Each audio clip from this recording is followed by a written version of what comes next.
Getting ready? You ready? We'll get started. Have you heard yet? Is she good? You didn't text back. Come on, Mom. Mom, if you can see the presentation at home on your computer, will you just text me back and let me know? We don't know. We can see it here in the room at Okamic, but we don't know if folks on Zoom can see the presentation. The people that are on Zoom, you are muted, so please stay muted. And at the end of his talk, you can put your questions in the chat and I'll monitor the chat and we'll ask him the questions. If you're in the room and you had a cell phone, if you could silence that, we'd greatly appreciate that. And Richard MacMaster, did you want to introduce our speaker? Okay. I can't imagine there are many people in Gainesville who don't recognize Lauren Poe, who was our mayor for 2 terms and did an outstanding job. He began his life in another college town, Eugene, Oregon, and then between 5th and 6th grade, his family moved to UF and to Gainesville, and he's been here ever since. And I just wanted to highlight 2 things in his career as a public servant and a darn good mayor. But this is way back in 2015. Lauren and a couple of other people made it possible for Gainesville to become the first city in Florida to be recognized as a welcoming city for immigrants from all over the world. And then we had Welcoming Gainesville organized, and Lauren fostered this with the city to do everything we could to make that a success and to make that welcoming a reality.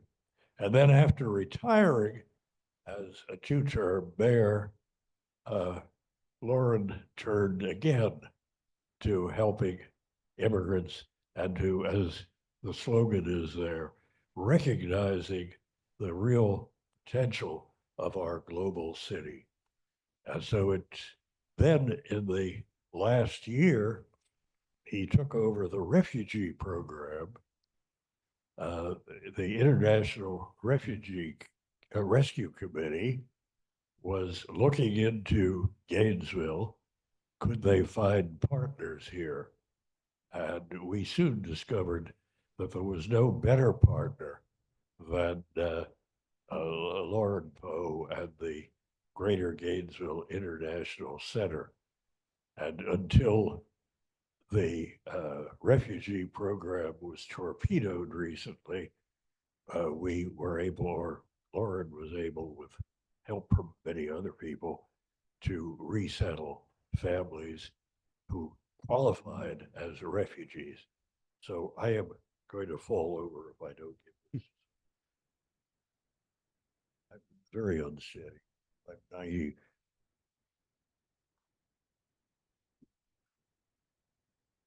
Well, thank you, Richard. I appreciate that introduction. Thank you all for being here. I am going to kind of walk you through who we are as an organization with the Greater Gainesville International Center. Then I'm going to get into some details about where we are right now with immigration policy, especially through executive action that has taken place between January 20th and yesterday. I haven't checked this morning. There are a lot of changes on a daily basis, so it's hard to keep up. And then I'll have plenty of time for questions. So I'll try to kind of keep things moving here. But just to start out, I do want to kind of circle back to a point that Richard made. So yeah, I've worked all my professional career in public service. I spent 4 years as a middle school teacher. And then I taught 19 years out at Santa Fe College. I taught government and economics there. While I was a professor at Santa Fe, I also served 2 terms on the city commission for Gainesville and 2 terms as mayor. And one thing that so when I was terming out as mayor, we have a term limit in Gainesville, thinking about what I wanted to do next. I knew I wanted to continue to serve the community, and I knew I wanted to do purpose-driven work. So I looked around and really tried to identify, where is the need that's being unmet. While there was a lot of great work going on, especially within the faith community in Gainesville to help our international and immigrant population, it wasn't well coordinated, and it certainly wasn't well sort of funded, and it didn't have a lot of resources. And so I decided to pitch the idea to, at the time, the Sister City program of Gainesville, and really asked them to reimagine their mission and the sort of scope of their work. At that point, the board agreed that that was a new direction they wanted to head, and we became the Greater Gainesville International Center. So we are a 501c3. Our official incorporation is the Sister City Program of Gainesville Incorporated, and then Greater Gainesville International Center is what we call a DBA, a doing business as, or a fictitious name under a Sister City Program. So we're all the same thing. There's actually one other name that we use called Citizen Diplomacy Initiative, which specifically works with Palestinian, Israeli, and Jordanian cities to try to bring together mutual cooperation between those three countries. So that's the briefest history I can give. I could spend a whole session of this just talking about that journey. So our mission: to elevate, celebrate, and empower our international community and better connect Gainesville with the rest of the world. Our vision is to be a regional hub that really connects, supports, and empowers our local international community. So we don't want to take over the work that anybody else is already doing. We want to try to boost and enhance that work in whatever way we can. We're almost everything we do is in partnership with other individuals or organizations. What we will do is, if we see that there's an unmet need, we'll try to step in and fill that gap in service. And so we're very collaborative. We have at our core inclusivity. I think that's still a positive term, and I think that's something we still strive for, at least around here in Gainesville. We can't see everything. We are, there we go, collaborative, and that's what I said. We do a lot of our work in partnership with everybody from like the UF School of Music to the local mosque to public schools. There's sort of lots and lots of different people and groups we work with. And then we're very community driven. And so we look, our work is specifically in the Greater Gainesville area. We don't really go too much outside of the Alachua County borders. We want to serve the people that are here with the people that are here. And we will pull in sort of national or international organizations or support if that makes sense. Not. There we go. Okay. So this is definitely we're gonna have to move our little box around here a little bit. Never quite knowing who I'll be talking to, I do feel it's important to share why it's so important to support our local international community. There's a long list of reasons, but these are the highlights, I think, for me. Our international community is incredibly important to our local economy and our sort of economic system that we have here. So many of the people involved in our entrepreneurial ecosystem, our startups, as well as folks graduating the University of Florida in STEM areas are international. Now, I don't know if y'all saw the news that kind of came out yesterday and was being repeated this morning. We've seen about a 15% drop in international students coming to study here just in the last couple months. Some of this is because there are increased scrutiny on visas being awarded, and then more of it is just a sort of environment of fear that a lot of students who normally would want to come here just don't feel safe or welcome. And so that's a challenge as well. But we're trying to push against that tide here in Gainesville. We want people to know that Gainesville is a safe place. It's a welcoming place. We've got an incredible institution in the University of Florida with a new president who I'm very excited about. We'll learn more about him in the coming days. We've got an incredible workforce development institution in Santa Fe College, and then a great support system. So that is all driven by our international population. Not working. Might be a battery. The light kind of isn't working. So yeah, great. I will give you my prop. Okay, I believe, our organization believes, I hope most of Gainesville believes that our international community is important in enhancing the richness of who we are, of our cultural identity, of the sort of diversity of gifts and talents that come to us from all around the world.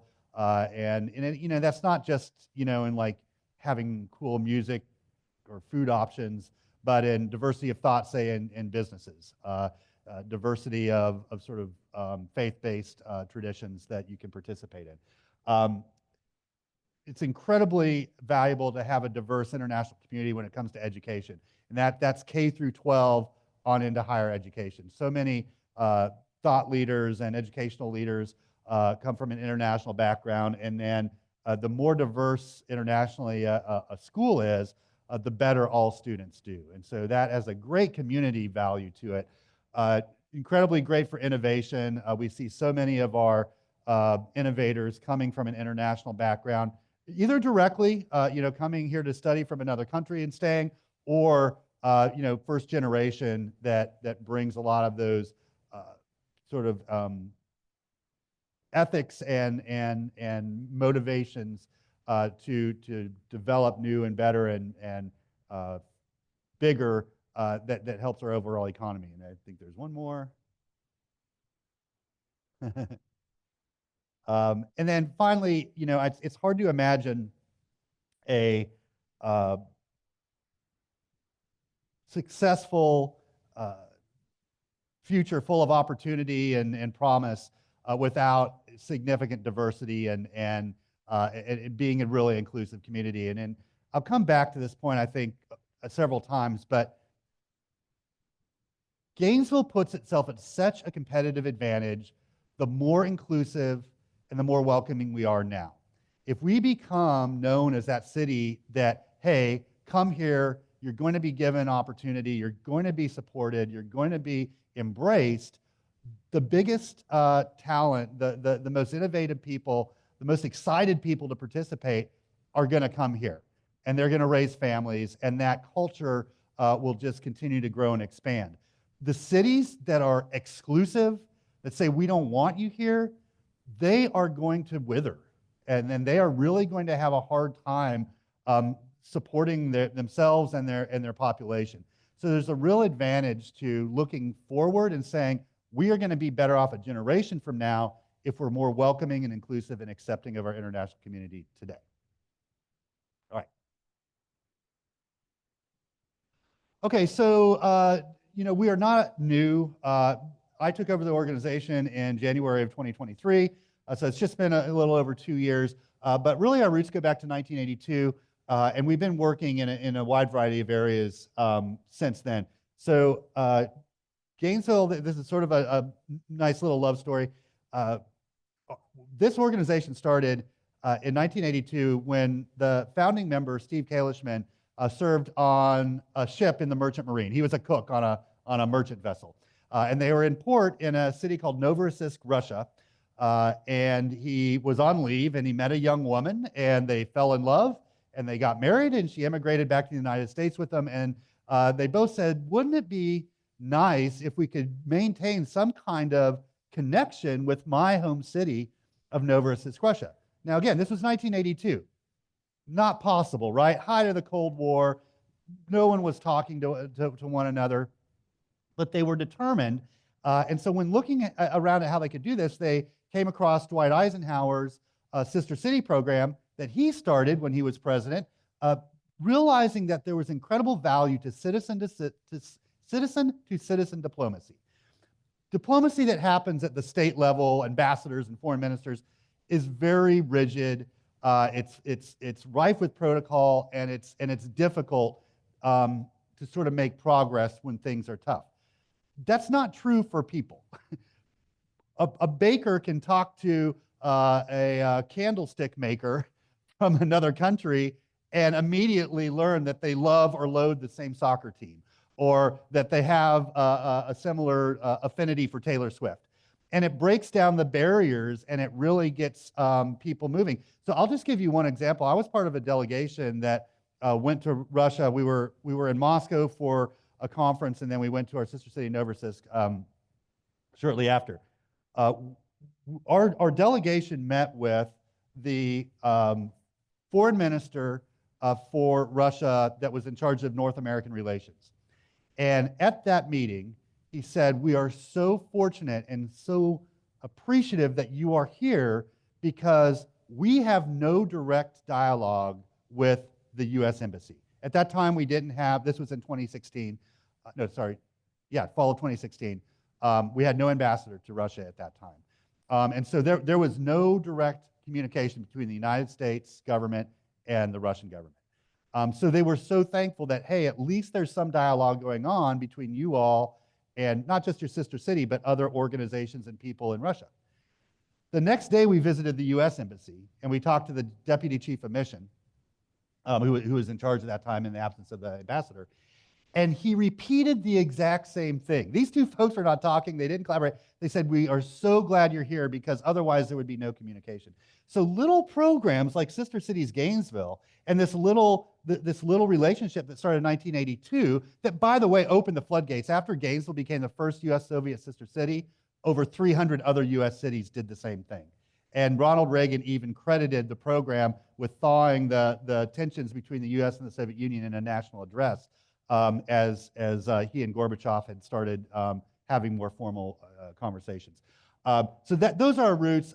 We've hosted 25 Open World delegations. Open World is a program run by the U.S. Congress that brings delegations from typically former Soviet republics to the United States to study everything from sort of how our judicial system works to how community organizing works. They come on environmental topics or sort of women's rights topics. They stay for a week, they learn a bunch, and then sort of take all that back to implement in their home country. So we've hosted 25 of those. We've got our 26 coming in August from Kazakhstan. 60 delegations between our 10 sister cities. We're adding 4 more sister cities this year. In fact, right when I leave here, I'm going to City Hall to welcome a commissioner from Yopal, Colombia, who is looking to become one of our new sister cities later this summer. And so there's a lot of work that we have been doing in this area, and what we're trying to do now is professionalize and sort of formalize all of that work. Next, please. Okay, so I'm just going to throw some numbers at you real quick, just so you know the sort of magnitude of our international population. I just want to summarize all this by saying about a third of our population is international. So 15% of folks that live in Gainesville or Alachua County were not born in the United States at all, and another 15 to 20%, depending on sort of how they self-identify on a census form, what we call embrace the hyphen. So they very much still consider themselves part of another sort of cultural identity or national identity. So they're Indian, but also American.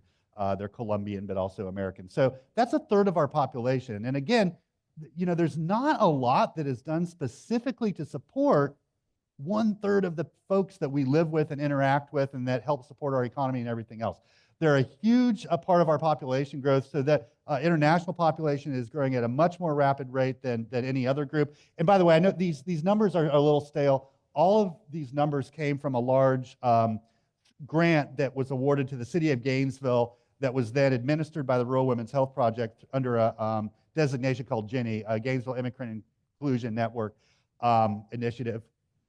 And they just did a really deep dive into who is our international community, and a lot of data came from that. So that was done in 2020, 2021, but the latest data they had was between 14 and 19. So all of these numbers are higher now, I guess, is my overall point. Next slide. Huge economic impact, and so there's a bigger portion of our international population that's becoming working age and entering the workforce than any other population. And then you can see about a quarter of our immigrants in Gainesville are very recent arrivals. They've come within the last 5 years or so. So we have been a very international community, but we're becoming more and more international every single year. That comes with huge spending power. Okay, so you can see here total earnings is just under $1 billion a year for Alachua County. They pay a large amount of taxes, but after all the taxes paid, you can see the local spending power in both Gainesville and Alachua County of just our international neighbors is enormous. So you can imagine, this is why I say we're at such a competitive advantage if we welcome all of these families in. Cities that don't do this are losing this economic driver. And so these are folks, they're not just, sending their kids to school and working at hospitals and, helping, build our new apartments, including here at Okamic. I would encourage you when your expansion happens, take a look around at the workforce that's making that happen, all that skilled labor, and you're going to see it being very heavily international. Okay, keep going. $2.4 billion contributed to our local GDP in 2019. It's just a huge number, and we should all be very appreciative and thankful for that. Okay, so GGIC, Greater Gainesville International Center. We underwent some serious strategic planning and had conversations within our community to figure out, okay, we know there's a need. Where should we focus our efforts? And so you can just click all those at once. Yeah. So these are what we call our 4 pillars that hold up our mission. So the first is cultural celebration. I refer to this as the kind of fun, outward-facing stuff that we do. I think it's the work that we're most recognized for right now. So we host a lot of music. We have a musical series called Hear the World. We just had an incredible performance at the Thomas Center that had the UF Persian Ensemble, the UF Chinese Ensemble, and Jacare Brazil, the Brazilian Ensemble. We're hosting an event this Thursday at the Harn Museum that brings in international artists to do portraiture and sort of do interactive art with families. It's all free. So we do sort of like a lot of art, food, music type events, really with the purpose of connecting people through culture and trying to break down barriers, build understanding, sort of build mutual respect.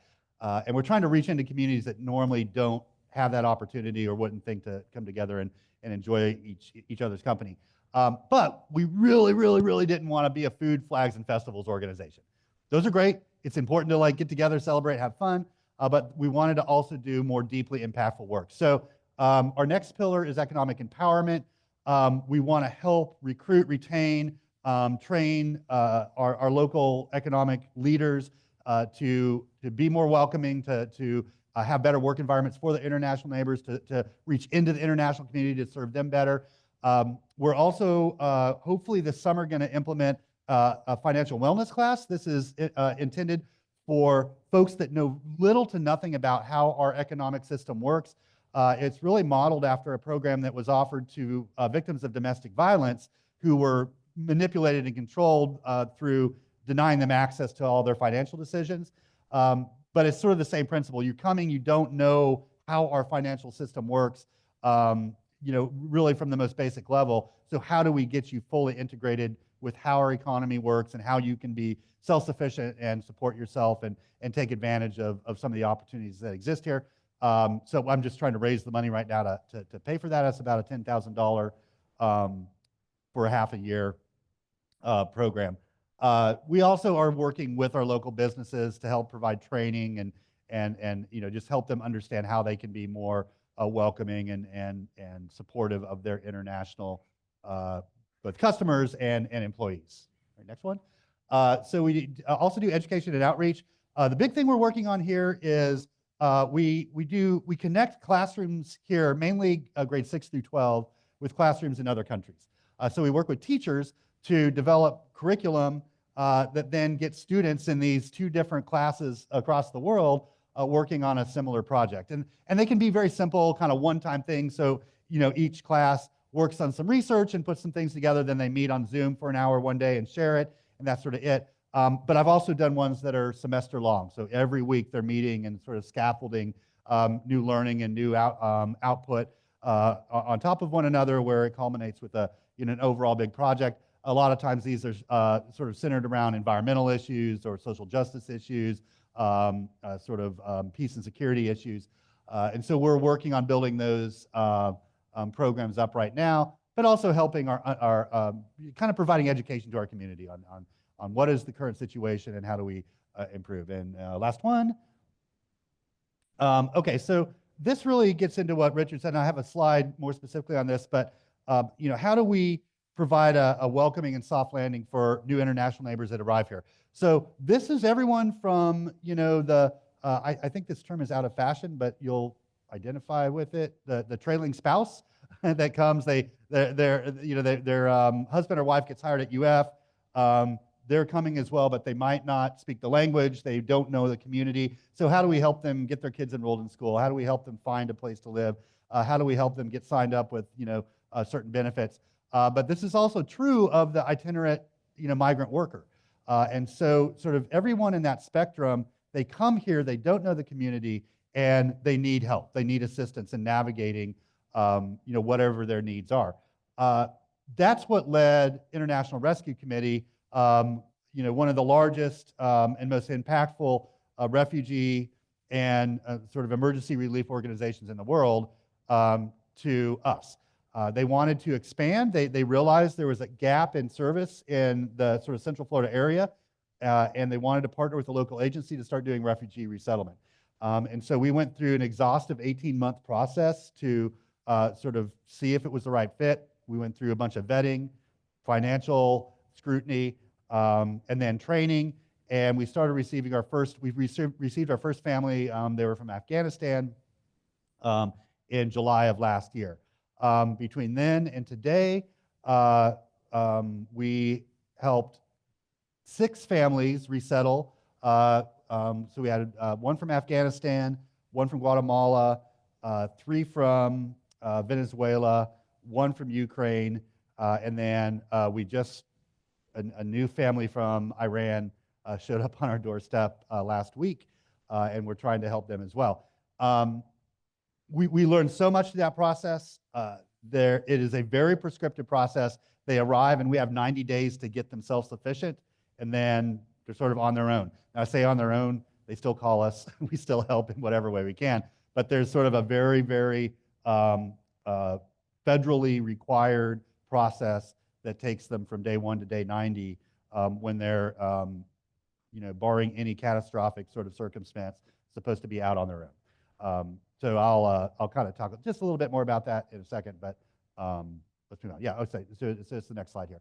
So the way refugee resettlement works is, so getting a refugee designation and getting an asylum designation is kind of the same thing. The only thing that's different is where geographically it happens. So if you're granted refugee status, it happens outside the United States. If you're granted asylum, it happens inside the United States.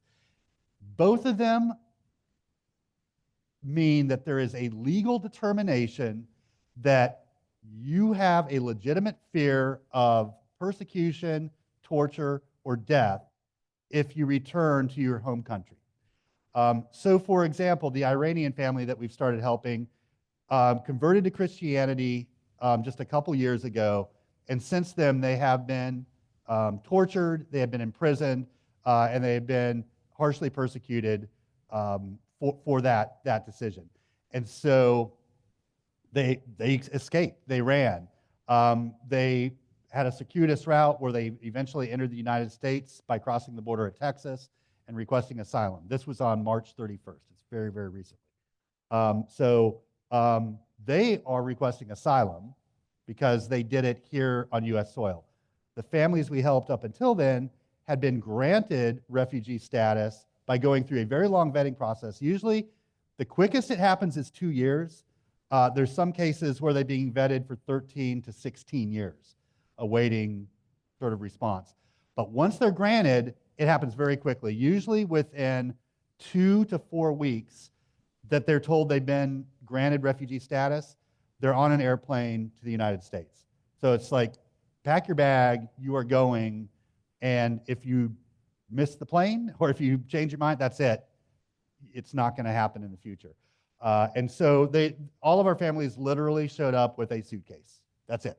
And we sort of helped them do everything from, get their public benefits, getting them housing, finding faith community for them to get connected with if that was their choice, which for all of them, it definitely was a priority, to getting their kids enrolled in school, employment, everything else. So it's a lot of work in a very short period of time. Okay, if you'll allow me, I'm going to go through, and again, I'm going to do this quickly because you've been hearing about it a lot. The president promised to flood the zone. That was the term that they used, that we're going to do a bunch of stuff in a bunch of different areas simultaneously and sort of just take over the news cycle with everything you can imagine. And so, I focus mainly on immigration issues and sort of how these executive orders are affecting our international population. Someone else that might be more interested in environmental issues, there's plenty of stuff there that there is to pay attention to. If you're interested in LGBTQIA issues, then there's a ton of stuff there. That's sort of the point. Like, there's so much coming out that it's hard to focus on, what specifically in each area is happening.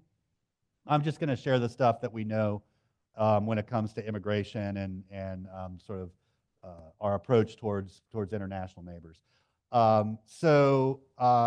Immediately on January 20th, there was an indefinite pause to all refugee resettlement in the United States. They completely shut it down. It is supposed to, the executive order requires a review every 90 days by the Secretary of State and the Secretary of Homeland Security to then make recommendations back to the president on what should happen with that program. So should they keep it shut down? Should they open a part of it? Should they reopen it completely? But ultimately, it's the president's decision on whether to do that or not. The president does have the unitary authority to set the number of people that are allowed to enter the United States from any given country under refugee status. So even if Congress were to fully fund the program, it doesn't matter. The president does have the executive authority to decide how many and who and from where. He also issued a stop work order, and this was problematic for us and for all of the refugee resettlement agencies. They said that you need to cease all work that you're doing currently starting on, let's see, it was January 24th. This was problematic because we have a contract with International Rescue Committee, who has a contract with the U.S. State Department, which says that once somebody arrives, you must provide all of these services within 90 days. And that contract was not voided, it was not terminated. And so there was a lot of legal debate about, does that mean, so we had a family arrive on January 18th, right? So does that mean on January 20th, we just went to them and said, we're happy you're here, but sorry, we can no longer help you. IRC made the decision, and we supported and then executed this decision, that because they got here before that January 20th executive order, we were going to take them through the process, and we were going to close out their case. So we did all the things that we did with every other family, made sure that they had housing, that they got registered with workforce support, all those other things. But it was a very, very difficult time. To my knowledge, Secretary of State Rubio has not made any indication that there is going to be any change in the shutdown of the program. There is a lot of pressure for them to reopen what are called the Lautenberg cases, which it comes from Senator Lautenberg, who created a special program for people facing religious persecution if they're a religious minority in other countries. So, for example, if you live in Iran and you're Baha'i or you're Christian and facing persecution, that there would be a special exemption for those folks. But so far, there has not been any decision to include those cases as an exemption or exception. So right now, it remains completely shut down. These are some of the other sort of executive orders that have happened. We've heard about this. Significantly more resources going towards border wall. There's been military troops deployed to the Mexican border. There was even a attempt to expand the boundaries of a military base so they could operate on U.S. soil. It's again, every day there's sort of something different. A lot of what this president does is sort of says things to send out what we call test balloons to see what the reaction is. And then if either his people the people that work in the government that have to execute these plans say, we can't do that because of A, or we don't think that's a good idea, or if there's so much public backlash against it, then he'll sort of back off and say, never mind, I've changed my mind, or that wasn't a serious suggestion. So it's, a lot of these are in flux. In a birthright citizenship, he's continuing to pursue that. There's a significant constitutional issue there, so we'll see where that goes. And then he has ended temporary protected status for families from Haiti, Venezuela, and El Salvador. This has caused a huge backlash within the Latin American population here in the United States, especially from Venezuelans. Venezuelans in the United States overwhelmingly supported President Trump, and were really caught off guard in him sort of immediately and without any discussion removing temporary protected status for that entire population. That is being sort of reconsidered now. And then, as you know, all of this is being debated in court. And so, a lower court can make a determination, and then it gets appealed. And, ultimately the Supreme Court is going to have to determine, what of these actions are constitutional and which are not, and that just takes time. So it's hard to know what the outcomes of these are going to be. So go ahead. I'm going to hit a couple of these major executive orders, and then I think we'll be in a good place for questions. So indefinite pause to refugee resettlement. I think I explained that it really just terminated the program. Even if this is the issue from our perspective, and any of the 10 organizations that did refugee resettlement in the United States, is that if Secretary Rubio were to suggest to the president, you should reopen this program, and maybe instead of 200,000 refugees a year, it's going to be 20,000 or whatever the suggestion was. And if the president said, okay, I agree with you, let's do that, let's open it back up, all of the agencies have shut down. They've laid off all of their staff. There is no infrastructure anymore to do that. And so, and it's sort of like the tariff issue. These organizations, they're very large, and they've got offices all over the country, right? They're not just going to rehire everybody because on the first 90-day notice, the president says, well, we're going to open up resettlement for 20,000 people, because the next 90 days it could get shut down. Then so you have to hire, you have to train, onboard all these folks, and then you might have to let them go again 90 days later. So just a lot of uncertainty surrounding this, and I don't expect there to be any significant refugee resettlement during President Trump's term. With the exception, maybe the Lautenberg, the religious persecution cases do get reintroduced, but that'll be very limited. That was a small number anyway, so it would be small, and I'm probably what would happen is a couple of the larger organizations like Catholic Charities would be the ones that took those cases in, because they still probably have some infrastructure in place to do that. All right. Okay, the Remain in Mexico program, requiring asylum seekers to wait in Mexico while their applications are being processed. Now, the challenge with this is that, first of all, to legally request asylum, you need to be in the United States.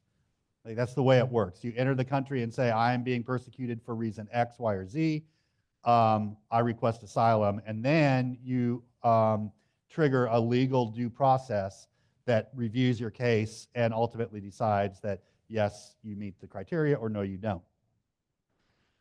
The other problem with this is there was an app that people could use to start that application process, start that request, and the app was shut down shortly after January 20th. And so there really is no process to request asylum if you are in Mexico, whether it's virtual or in person anymore.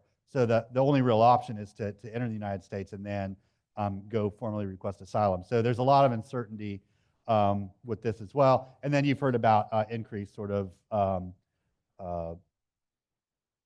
staffing and sort of military and law enforcement authority deputizing state and local law enforcement to act as immigration officers. That's happening. Florida's a big part of that. I'm sure you heard in the news last week that the largest single immigration enforcement effort in the history of our country happened in Florida last week, in large part because of deputizing a lot of local law enforcement to do that work. All right, next. Okay, who is a priority for removal? So, yeah, you can go to the next slide. Basically, this is broaden the definition of who is a threat to the United States and therefore can be deported. And so I think we've seen some cases of people exercising their First Amendment rights, in communities or on campuses, and then being determined a threat, visas being revoked, and then using that as grounds for deportation. So that's very new. That's never been utilized as a method of deporting people before. There's large new funding for detention facilities. Although, again, there's a lot of change here. So, Guantanamo Bay was partially converted into a detention facility for people awaiting deportation, and then it was shut down. I think primarily because they didn't have the staffing or resources to support it on that base. So again, these things change almost on a daily basis. Really, kind of change the basic requirements for who's eligible to work, who has TPS, and in large part removing all access to those programs like temporary protected status. So that has been effectively implemented in the last 107 days, something like that. Go ahead. Okay, birthright citizenship. This is not new. We have heard different people talk about ending birthright citizenship. A little brief background on the history of that. That was included as part of the 14th Amendment to allow full citizenship to people who were formerly enslaved following the Civil War. So to give sort of full citizenship, say if you were born here, you're automatically a U.S. citizen. Your previous legal status, it has no bearing on that. And it's been a part of the United States criteria for citizenship ever since. Now, not every country has birthright citizenship. So I think some people mistakenly think like this is how it works everywhere. Some do, some don't, but we always have. The only way to terminate birthright citizenship is to amend the Constitution. Now, I think there are going to be tests on whether that is the case or not. There's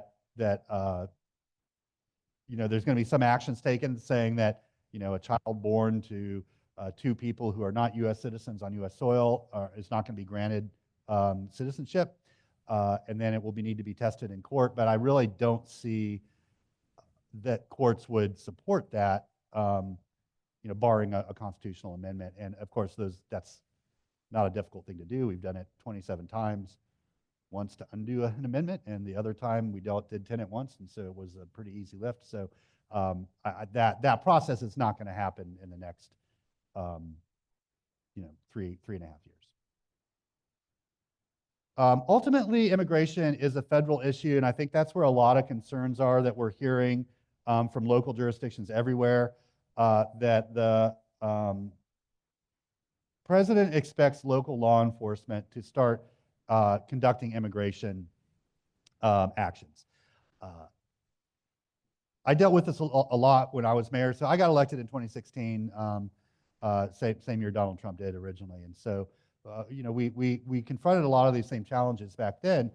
And the bottom line for, the Gainesville Police Department or Alachua County Sheriff's Office is they don't have the resources, the training, or the time to do federal responsibilities.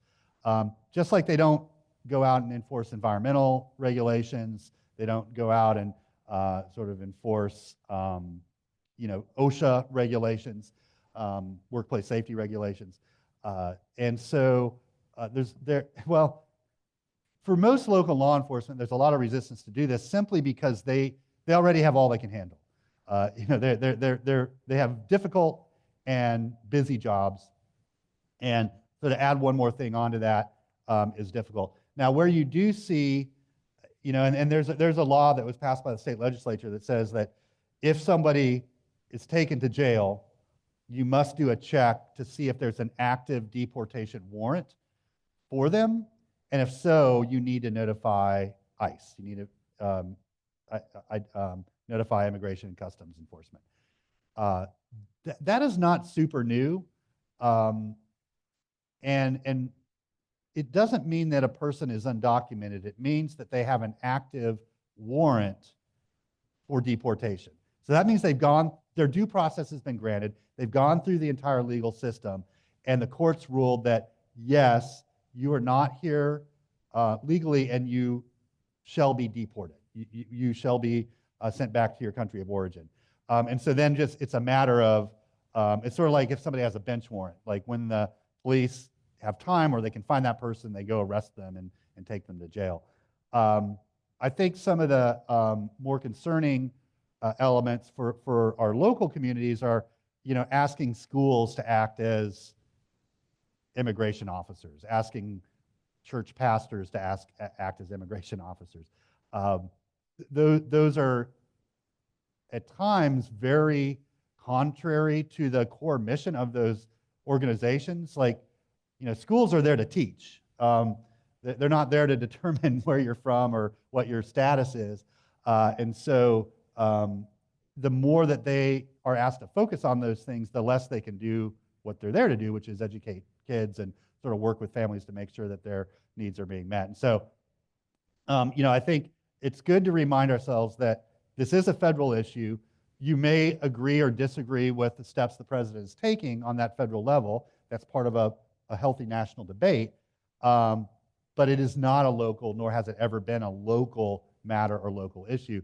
And I mean, you're seeing folks that in general are in agreement with the president on many policies at a local level pushing back because they're just simply saying, we don't have the resources, this is not what we're trained to do, and we have lots of other responsibilities that are priorities, like stopping crime at a local level and keeping people safe. All right, good. There's lots that you can do here on a local level. Certainly be an advocate, stand up and speak out for folks that are trying to make a better life here in the United States. Welcome them in, make sure they know that they're an important part of our community, and let your, especially I think local elected officials, know that you're here to support our international community. They want to and appreciate hearing from you for those kind of issues. There's lots of ways to volunteer. Folks, like in Richard circles, have been instrumental in providing transportation for our families, providing basic essentials like kitchen goods or bedding or bicycles for our families. We were just talking earlier about providing books like dictionaries and other things to help them learn the language better. We need help with interpretation and translation.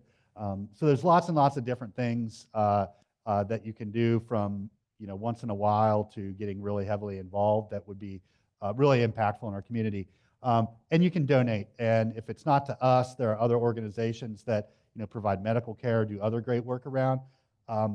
But I think if you got the gist of this, there's no more federal support. There's no state support for these kind of activities. So everything that our organization does is 100% coming from our local community and sort of individual private donations.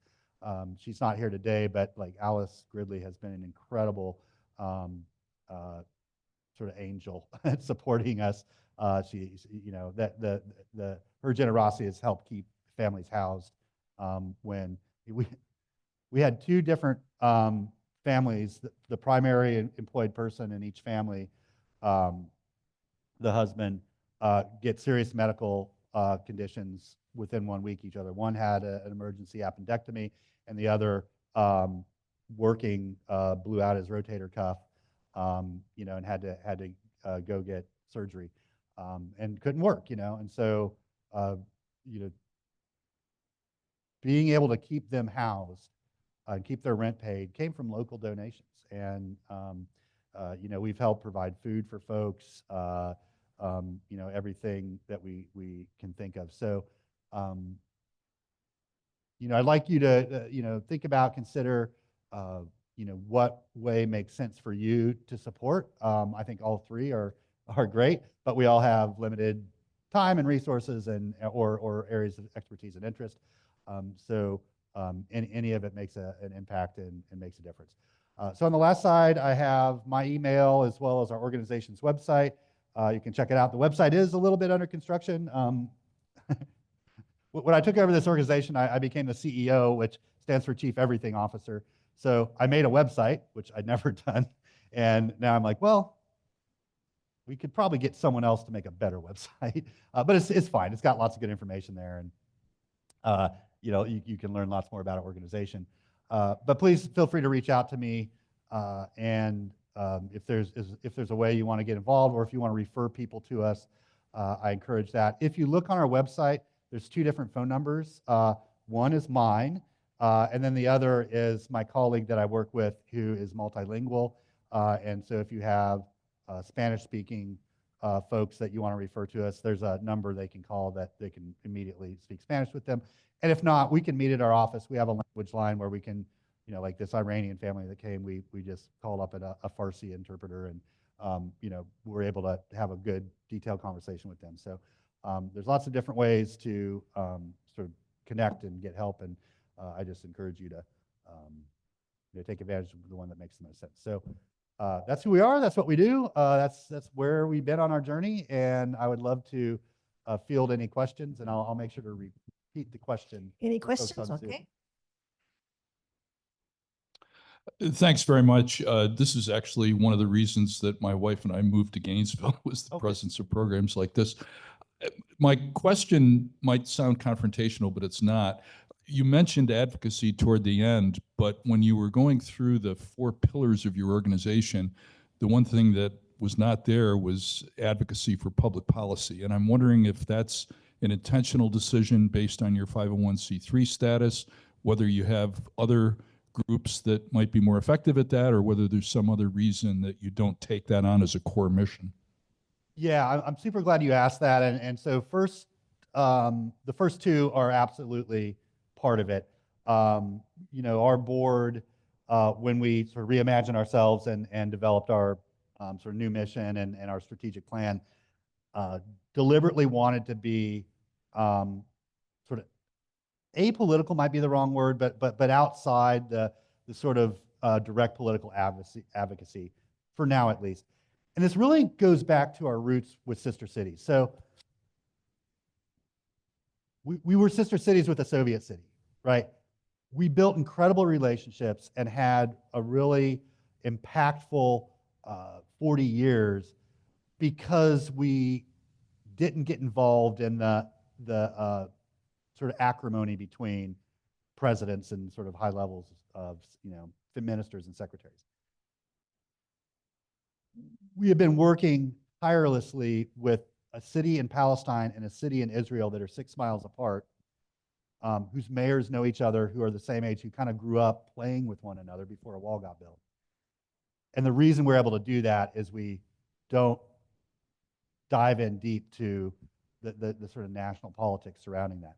And in fact, after October 6th, there was a lot of pressure for us to terminate our sister city relationship with both Kikilia, Palestine, and then after, what started happening in Gaza with Kfar Sava, Israel.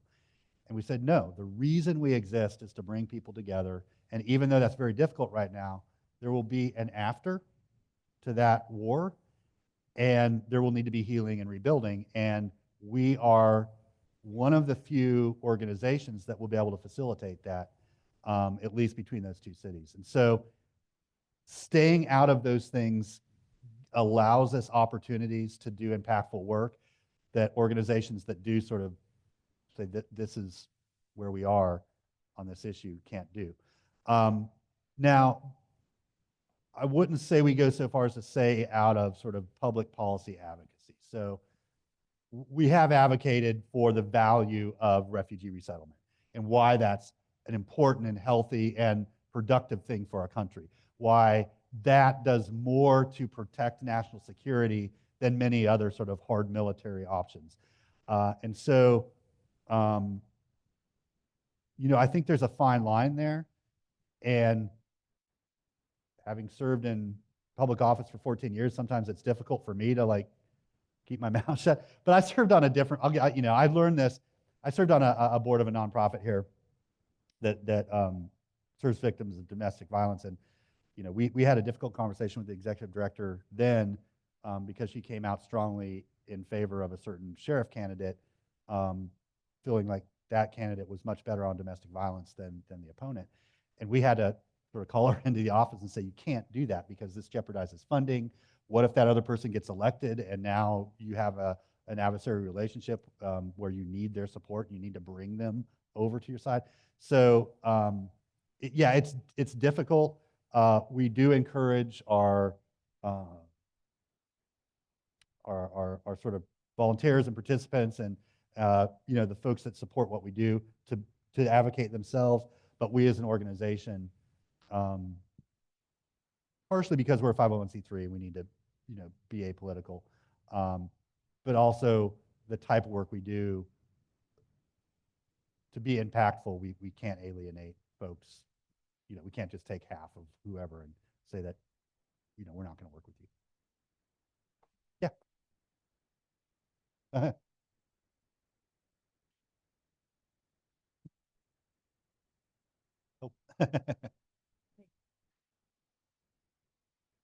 Lauren Peg Owens, and I work, I'm a resident here. I think Alice Gridley is the best. I mean, she's an angel. Yes. But we agree on that. Also, I wanted to tell you that we do give things to ESOL, which is another organization that helps immigrants. I'm hesitant to tell people now that we help immigrants. I kind of word it a little differently when we have furniture left over and everything. I kind of say we help people, because I'm afraid of the reaction. Maybe there is no bad reaction, but I don't know. It's in my heart. I wanted to tell you at this point, ESOL is away for a month, and we would be happy to give you any of our things to, of daily living for people right now, especially. And yeah. Thanks, Peg. And yeah, that's the ESOL Closet. If y'all aren't familiar with them, they operate out. They have a couple rooms at GHS, and they just take donations, everything from cans of soup to entire dining sets, and then you kind of give them out as needed to any of the international families that are in the ESOL programs at Parker Elementary, Westwood, or GHS. And yeah, Louise is amazing. And sometimes there's a little friendly rivalry, like, Alice will say, hey, we've got a, great dining set at Hidden Treasures if you want me to bid on it. And then, Louise will say, oh, we needed that. But they're all going to good people. So it's all good.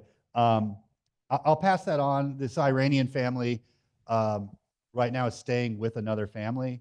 They don't have their own space. So if and when we're able to get them housed in their own space, they'll need lots of stuff.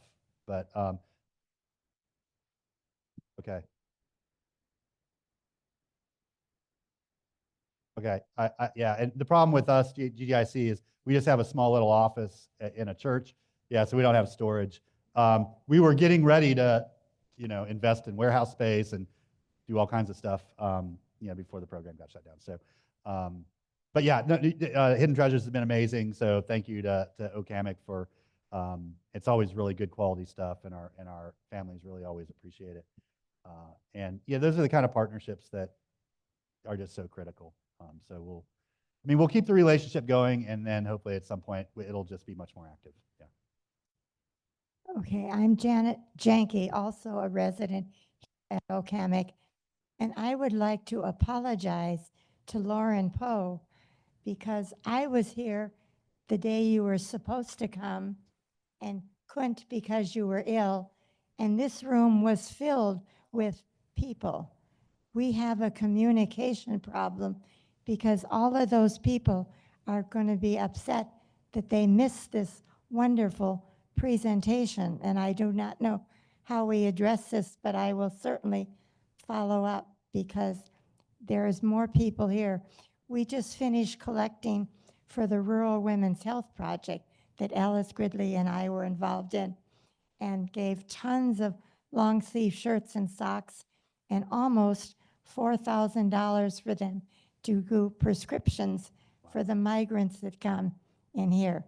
So OCAMIC is very giving in that way, and I think they would be very giving to help you out some more. Thank you. Thank you. And no need to apologize. I felt terrible, literally, and also didn't want to get a vulnerable population ill. So those things happen. But yeah, it's recorded on Zoom, and I imagine it'll go out to the ILR group, and folks can watch it on their own time. And then if people want to follow up, they can. Yeah, it is being recorded. Yeah. Mhm.